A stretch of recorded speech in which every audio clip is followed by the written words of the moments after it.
Opa, fala moçada, tranquilo? Estou aqui para mais uma aula de Sociologia. Nessa aula nós vamos trabalhar sobre a noção de cultura para Manilovski. Ele que foi o precursor de uma teoria conhecida como teoria funcionalista ou teoria das necessidades. Tá? Essa aula foi trabalhada no ensino médio, no segundo ano do ensino médio, e nós vamos aí tentar refletir um pouquinho sobre as características desse grande pensador. Então vamos lá, olho nos slides. Ok. Bom, para começar a nossa aula, vamos relembrar as duas últimas aulas que já foram estudadas. Esse camarada aí é o Taylor, né? Ele era adepto de uma teoria conhecida como teoria evolucionista. E a base cultural evolucionista é que existe cultura que é mais primitiva e outras que são mais avançadas. Entende-se por primitivas culturas indígenas, os aborígenes, os nativos da terra, e os mais avançados, né, a cultura civilizada, tem acesso ao meio tecnológico. O Franz Boas, né, ou o pai da cultura, da antropologia norte-americana, né, o modelo que é mais seguido hoje em dia, alemão, que foi criado nos Estados Unidos, se naturalizou americano, ele é adepto da teoria relativista. Para ele não existe aí uma evolução da cultura, existem culturas diferenciadas, né? E agora nós vamos estudar a ideia desse camarada, Bronisław Kasper Manilovski. Nasceu na Polônia em 1984, mas desde pequeno foi levado para a Inglaterra, onde foi criado. Foi formado em ciências exatas nas áreas de engenharia, de matemática, mas resolveu seguir o caminho da antropologia. Passou 4 anos nas Ilhas Maelu, na Melanésia. Durante esse período aconteceu a Primeira Guerra Mundial, mas como ele era polonês, ele teve que ficar isolado, foi considerado inimigo da Inglaterra. Deu a sua contribuição ao valorizar o caráter funcional dos elementos culturais de cada sociedade, né? Então, para ele, para o pensador, não era possível o entendimento das culturas, que eram bastante complexas, sem levar em consideração o papel de cada elemento dentro da cultura, dentro do conjunto constituído na cultura.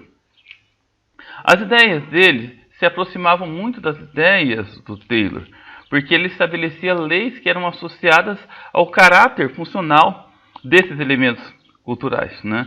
Ou seja, ele valorizava o trabalho contemporâneo.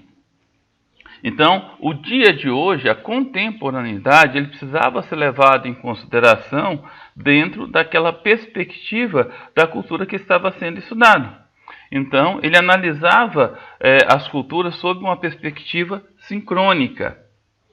Bom, para o Malinowski, o antropólogo não pode se ater a sobrevivências ou resquícios de uma cultura antiga. Analisar a cultura antiga, tudo bem, é importante, mas precisa olhar para essa cultura à luz da cultura contemporânea.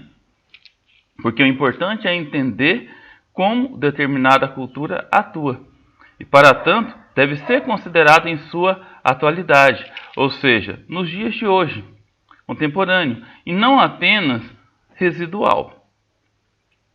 Ele foi um etnógrafo, ele defendia a ideia que toda cultura se harmoniza dentro de um todo coerente. Então ele ia lá, né? Ele ficava na prática estudando os grupos, né?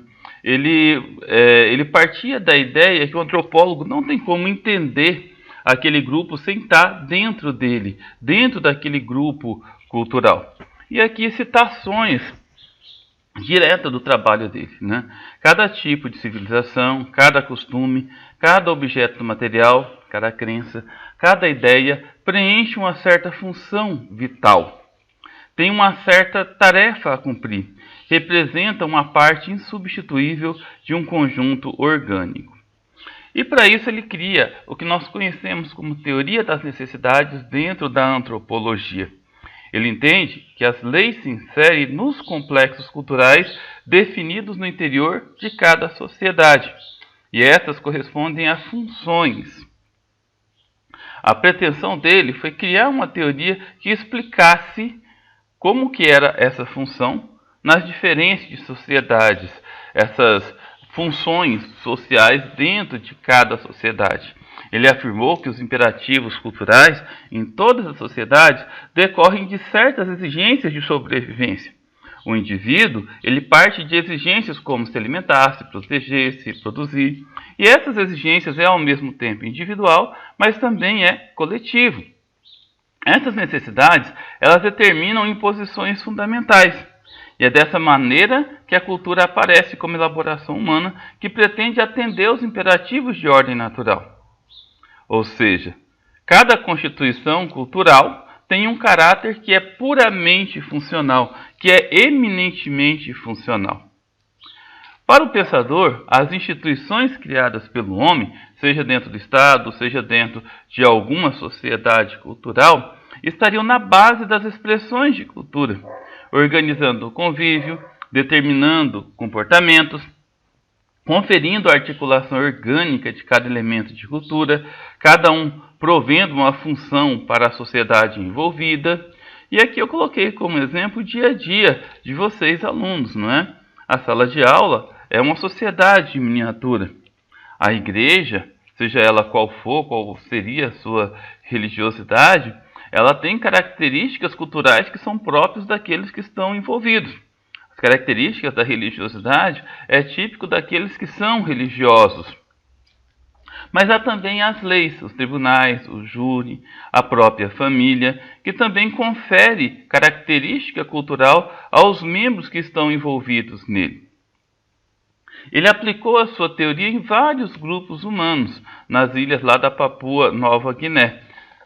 E ele conseguiu entender essa ideia da funcionalidade dentro desses grupos aborígenes. Bom, mas existe uma crítica com relação a essa perspectiva funcionalista. Muitas pessoas acreditam que, ao explicar o universo cultural do homem dentro da sociedade, sob essa perspectiva da necessidade, né, você sai do universo da cultura e parte para um debate acerca da natureza humana. Ou seja, a ideia é mais para uma concepção biologista do que para uma concepção de cultura.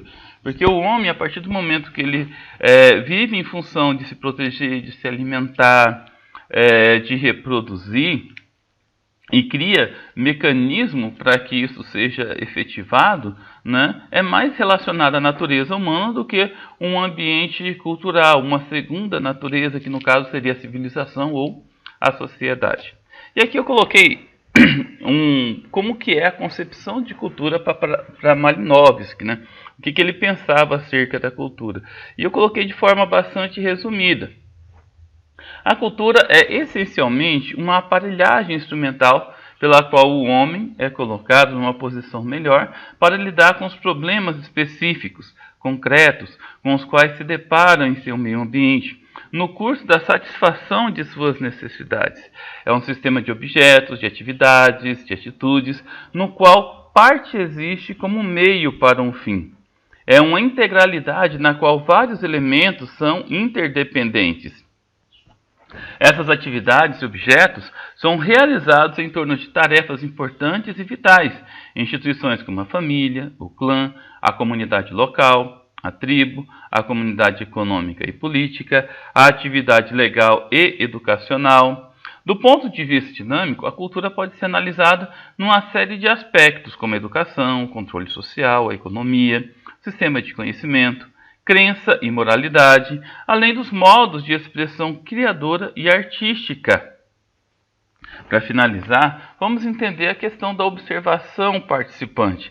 O que seria isso? Seria a metodologia da etnografia, ou seja, sob a ótica do antropólogo, a cultura só pode ser entendida se ele estiver inserido na vida daquela sociedade a qual ele está analisando, a qual está sendo analisada pelo antropólogo.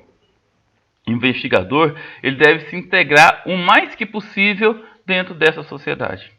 Ele deve esquecer a sua formação, porque a sua formação pode lhe falsear a apreciação dos fatos e ultrapassando as suas próprias categorias de entendimento.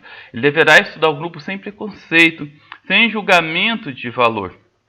A investigação abarca 3 níveis de conhecimento: o nível da prática real, que é expresso pelo comportamento; o nível da autointerpretação, que os mesmos interessados produzem seus próprios costumes; e o nível do costume teórico, oficial, aquele que é afirmado pela tradição. Bom, por fim, a abordagem funcionalista, ela funciona mediante vários meios de investigação, como armar um esquema geral da arquitetura do grupo, coligar uma história etnográfica completa, ou seja, recolher histórias vividas, relatar comportamentos verificados na vida cotidiana, escrever, se possível, crônicas pormenorizadas da vida do grupo, escutar histórias deles e transcrever tudo aquilo que aquela história significa, o que ela representa no dia a dia, colocar o máximo possível de detalhes significativos. Pessoal, nessa aula, nesses slides, eu usei várias imagens, várias fotos que foram realmente tiradas pelo autor em seu trabalho de campo. Então, o Malinowski, ele foi o primeiro antropólogo a utilizar a máquina fotográfica. A partir de então, a fotografia se tornou um instrumento eficiente, prático e contínuo no trabalho de campo do antropólogo, pois serve para registrar o dia a dia dessa sociedade. Bom, pessoal, é isso daí. Tentei fazer a explicação o mais rápido, o mais objetivo possível. Espero que vocês tenham curtido. Anotem tudo, tá bom? Fiquem com Deus e até a próxima. Valeu!